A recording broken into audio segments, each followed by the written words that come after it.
Hello everybody, welcome to my channel. तो इस video में हम करने वाले हैं अपनी क्लास 12th की हिस्ट्री का chapter number 1 the Harappan civilisation या फिर ब्रिक्स बीट्स एंड बोन्स। ये पार्ट 6 वीडियो है इस चैप्टर की। अगर आपने पहले के पार्ट्स नहीं देखे हैं तो आप चैनल पे जाके प्लेलिस्ट में मैंने प्लेलिस्ट क्रिएट कर रखे क्लास 12th हिस्ट्री के नाम से, वहाँ पे आप चेक कर सकते हो। तो इस वीडियो में हम करने वाले हैं अपना 8th topic start without taking much of your time. हम शुरू करते हैं अपना टॉपिक 8। तो अब अगर इफ़ यू रिमेंबर, अगर आपने मेरी पहले की वीडियोस देखी हैं तो हमने स्टार्टिंग से we have studied about the subsistence strategies, agricultural technologies, about the craft production, about their settlements, about how they used to plan about the settlements, citadel, lower town and all, and we have studied about the trade, then we have studied about the craft prediction। अब हम बात करेंगे, अब आपने देखा इतना सब कुछ पूरी हड़प्पन सिविलाइजेशन में यूनिफॉर्मिटी में था। लाइक जैसे ब्रिक का जो साइज था, इफ़ यू रिमेंबर 4:2:1, वो all over the area same था। सो ये जो एक्स्ट्रा ऑर्डिनरी यूनिफॉर्मिटी है all around the Harappan civilisation, तो उसकी अथॉरिटी मतलब कि उसके ऊपर कौन था? वॉज देयर समवन किंग जो इस सबको देखता था, under who supervision everything used to take place? क्योंकि भाई इतनी यूनिफॉर्मिटी थी उस टाइम पे। Brick, if you remember, brick का size 4:2:1, all over the same. Settlement, हर एक जगह पे सिटाडल और लोअर टाउन होता था, एक्सेप्ट फ्यू एक्सेप्शंस थी, बाकी सिटाडल और लोअर टाउन होता था। तो मतलब कि हाउ कम दिस यूनिफॉर्मिटी? तो क्या कोई एंशिएंट अथॉरिटी थी उस टाइम पे? वो हम इस टॉपिक में पढ़ने वाले हैं। देन फोर्टिफिकेशन, आपने देखा कि सिटाडल और लोअर टाउन को फोर्टिफाइड कर दिया जाता था। सो वो भी all over the area same था। Then we see the platform, citadel को प्लेटफॉर्म पे बनाया जाता था, मिड ब्रिक प्लेटफॉर्म पे। देन द सील्स, अब सील्स भी हमें देखने को मिली all over the Harappan civilization का जो भी एरिया था। हमने फर्स्ट वीडियो में हड़प्पन सिविलाइजेशन का एरिया देखा था। तो उस पूरे एरिया में this uniformity, this extra ordinary uniformity, तो ये कैसे हुई? क्या इसके ऊपर कोई बेसिक कोई अथॉरिटी थी या कोई किंग था या फिर कुछ और? वो हम पूरा इस वीडियो में पढ़ने वाले हैं। So let's come to the topic 8.1 palaces and kings. तो हमारे पास 2 एविडेंस मिले हैं हिस्ट्री में। आई ऑलवेज से एविडेंस के बेसिस पे ही हम कुछ कमिट कर पाते हैं, कुछ बोल पाते हैं। Number 1 is palace. हमें एक पैलेस मिला, लार्ज बिल्डिंग मिली है मोहनजोदारो में, जिसे मे बी हम कह सकते हैं कि ये किंग का शायद रॉयल प्लेस था, रॉयल पैलेस था, but we don't have enough evidence to support it कि हाँ वो किंग का रॉयल पैलेस था या वो क्या था। तो हमें एक लार्ज बिल्डिंग देखने को मिली है मोहनजोदारो में, बट कोई एविडेंस नहीं है। So we can say that yes king was there. Secondly, हमें एक किंग का स्टोन स्टैचू मिला है, एक स्टोन स्टैचू हमें मिला है जिसको हमारे आर्कियोलॉजिस्ट ने बोला that it's the priest king. Priest king क्यों बोला है? क्योंकि मेसोपोटामियन सिविलाइजेशन पे ऐसा प्रीस्ट किंग देखने को मिला है। तो वो सेम हमें हड़प्पन सिविलाइजेशन के टाइम पे एक स्टोन स्टैचू मिला that resembles like the priest king. तो शायद ये प्रीस्ट किंग है। नाउ देखो, अब हमारे पास एज सच कोई ना किंग का कोई एविडेंस मिला, ना हमें कोई बिल्डिंग का एविडेंस मिला। तो अब डिफरेंट आर्कियोलॉजिस्ट के डिफरेंट ओपिनियंस हैं, डिफरेंट व्यूज़ है। बेसिकली हमारे पास 3 ओपिनियन हैं इस चैप्टर में, इस टॉपिक में particularly. Number 1 is no ruler. कुछ आर्कियोलॉजिस्ट कहते हैं कि कोई भी रूलर नहीं था उस टाइम पे, मतलब कि दे ऑल वर फ्री, और जो टाइम के जो भी हड़प्पन सिविलाइजेशन के टाइम के पीपल थे उन्होंने सेल्फ गवर्नेंस की है, उन्होंने खुद अपने आपस में डिसाइड किया, ब्रिक का साइज़ रखा, सेटलमेंट प्लान की। तो there was no ruler. Second archaeologist बोलते हैं, कुछ आर्कियोलॉजिस्ट का मानना है, सॉरी ये थोड़ा रब हो गया, कुछ आर्कियोलॉजिस्ट का मानना है कि देयर वाज सेपरेट रूलर, मतलब कि हड़प्पा में अलग रूलर है, मोहनजोदारो में अलग रूलर है, चानुधारो में अलग रूलर है, मतलब कि डिफरेंट रीजन डिफरेंट रूलर। कुछ आर्कियोलॉजिस्ट ऐसा बोलते हैं, ओपिनियन है उनका। Then third says that the single ruler. तो कुछ आर्कियोलॉजिस्ट मानते हैं कि पूरी हड़प्पन सिविलाइजेशन का एक सिंगल रूलर था जिसके गवर्नेंस के अंडर पूरी सिविलाइजेशन वर्क करती थी। अगर आप देखोगे, अगर आप खुद एनालाइज करोगे इस टॉपिक पे, तो सी ब्रिक का साइज ऑल ओवर सेम है, सेटलमेंट सेम है, फोर्टिफिकेशन, प्लेटफॉर्म, पॉटरी, सील्स सब कुछ सेम है, तो मे भी शायद एक पावर हो जो इस पूरे को रन कर रही हो. सो अगर आप भी एनालाइज करोगे तो you will support the single ruler. Yes, there was single ruler, but we don't have much evidence for it, तो इसलिए हम कुछ भी कमिट नहीं कर सकते हैं. So this was about the palaces and Kings topic. I hope आपको समझ आ गई एंशिएंट अथॉरिटी के बारे में. अगर आपके पास क्वेश्चन आता है about the ancient authority, you need to mention both that we found one large building and about the priest king and then about this archaeologist opinions, because we do not have any such evidence. अब हम आते हैं अपने topic 9 की तरफ, the end of the civilisation.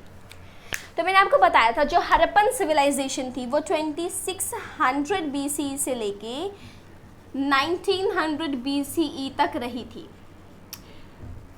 Okay, तो अब हम देखेंगे कि इस सिविलाइजेशन का एंड कैसे हुआ, जो सिविलाइजेशन है ये ख़त्म कैसे हुई. 1800 BCE में अबंडनमेंट स्टार्ट हो गई. मतलब कि जो कि हड़प्पन सिविलाइजेशन की जो भी साइट्स थी, जो भी सेटलमेंट्स थी, वे अबंडेंट होने लग गई 1800 BC में. Keep in mind. तो अबंडेंट होने लगी, तो अब जो भी वो साइट्स थी, वो सभी जो साइट्स के पीपल थे, जो सेटलमेंट के पीपल थे, वो कहाँ शिफ्ट होने लग गए? Towards Gujarat, western Uttar Pradesh, Haryana. तो मतलब कि जो हड़प्पन सिविलाइजेशन की सेटलमेंट थी वो एक तरह से अबंडेंट होने लगी, खाली होने लगी. वहाँ के लोग शिफ्ट होने लगे टूवर्ड्स वेस्टर्न उत्तर प्रदेश, गुजरात, हरियाणा की साइड. मतलब 1800 BC में एक तरह से अबंडनमेंट शुरू होने लगी थी, अबंडेंट साइट्स होने लगी थी. Then come to the 1900 BC. As we know 1900 BC में पूरी तरह से सिविलाइजेशन ख़त्म हो गई थी. 1900 BC में हमें क्या देखने को मिलता है? Change in the culture. Change in the culture कैसे? कैसे? जैसे पहले आप देखोगे हड़प्पन सिविलाइजेशन के टाइम पे, जो हमारा 2600 BC है, उस टाइम पे हमारे पास ह्यूज बिल्डिंग्स थी. अब क्या हुआ? 1900 BC में स्मॉल बिल्डिंग्स आने लगी. हमने देखा था वेट्स. अगर आपने मेरी पहले की वीडियोस देखी होंगी तो आपको अच्छे से पता होगा वेट्स का मेजरमेंट सिस्टम था. एक वेट्स होता था एवरीवेयर, उस वेट से वो मेजरमेंट करते थे. अब क्या हुआ? लोकल वेट्स बना दिए गए 1900 BC में. मतलब इस रीजन का अलग वेट है, इस रीजन का अलग वेट है, तो लोकल वेट्स आ गए. No material remains. 1900 BC में हमारे पास कोई मटेरियल रिमेन हमें देखने को नहीं मिला. जैसे कि सील्स वगैरह थे, सील्स वगैरह अबंडेंट होने लगी, ख़त्म होने लगी. देन इज तो अब एक तरीके से 1900 BC में लेट हड़प्पन कल्चर शुरू होने लग गया.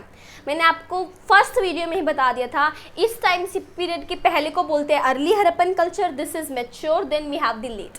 तो ये एक तरह से late Harappan culture time period शुरू हो गया था. तो आई होप आपको ये चेंज अच्छे से समझ आया होगा 1800 BC टू 1900 BC में क्या क्या चेंज हुआ. अब हम बात करेंगे इस चेंज का रीज़न क्या था, साइट्स अबंडेंट क्यों हो रही थी, सेटलमेंट क्यों शिफ्ट हो रही थी. तो क्या रीज़न हो सकता है? The one is environmental problems.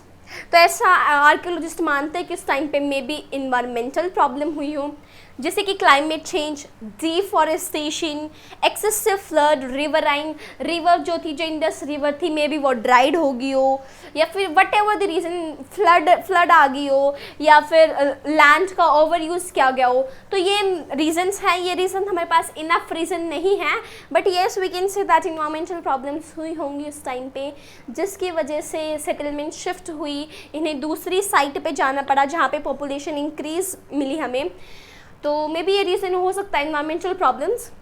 Then we have one more reason कि देखो अब ये सभी शिफ्ट होंगी, अब जितनी भी साइट सेटलमेंट से ये शिफ्ट होगी तो जो हड़प्पन स्टेट है वो एंड आ जाएगी, हड़प्पन सिविलाइजेशन का अंत आ जाएगा, हड़प्पन सिविलाइजेशन ख़त्म हो जाएगी. क्योंकि अगर वहीं पे लोग ही नहीं रहेंगे, सेटलमेंट ही नहीं रहेगी, तो सिविलाइजेशन कहाँ से होगी.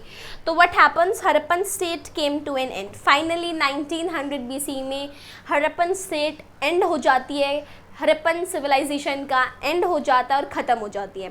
सो if the question arises explain the end of this civilization या what were the causes of the end of this civilization, you need to mention this.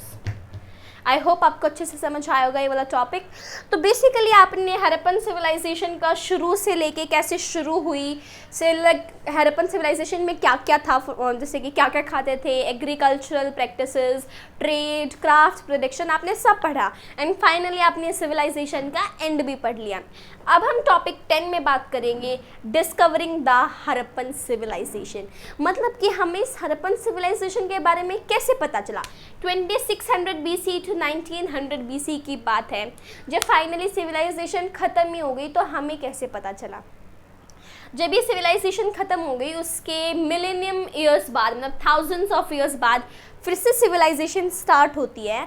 फिर क्या होता है, नई सिविलाइजेशन स्टार्ट होती है जब भी सॉइल इरोजन होता था, फ्लड होती थी, या वो प्लॉइंग करते थे या फिर वो ट्रेजर हंट करते थे, तो उन्हें कुछ स्ट्रेंज आर्टिफैक्ट्स मिलते थे। और वो स्ट्रेंज आर्टिफैक्ट्स किसके थे, हड़प्पन सिविलाइजेशन के टाइम के।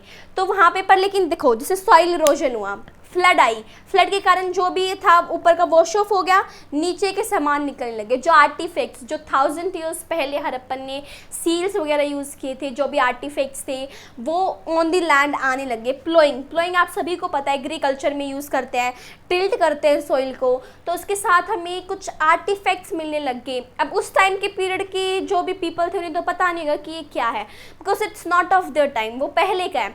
तो वो अब देखेंगे कि कैसे लोगों को समझ आया, किसने बताया ये क्या है, किस टाइम पीरियड का है, कैसे हम पूरा हड़प्पन सिविलाइजेशन को पढ़ पा रहे हैं। तो वो हम अपनी नेक्स्ट वीडियो में पढ़ेंगे। आई होप आपको इतना समझ आया होगा और आपको 10th टॉपिक का बेस भी क्लियर हो गया होगा कि इस टॉपिक में बेसिकली हम क्या पढ़ेंगे, कि कैसे हमें हड़प्पन सिविलाइजेशन के बारे में पता चला। So that was all for today. इस वीडियो के लिए इतना ही। नेक्स्ट वीडियो बहुत जल्द अपलोड होगी, उसके लिए प्लीज़ चैनल को सब्सक्राइब करो, वीडियो को लाइक करो और बेल आइकन को प्रेस करो ताकि आपके पास लेटेस्ट नोटिफिकेशन आती रहे। और अगर आपको कोई भी क्वेरी है इन टॉपिक से रिलेटेड तो आप कमेंट बॉक्स में मेंशन कर सकते हो, आई विल श्योरली रिप्लाई। और अगर आपको कमेंट बॉक्स में भी समझ में नहीं आएगा तो इस पर्टिकुलर क्वेरी का I will make the separate video ताकि आप अच्छे से समझ पाओ। Thank you for watching the video.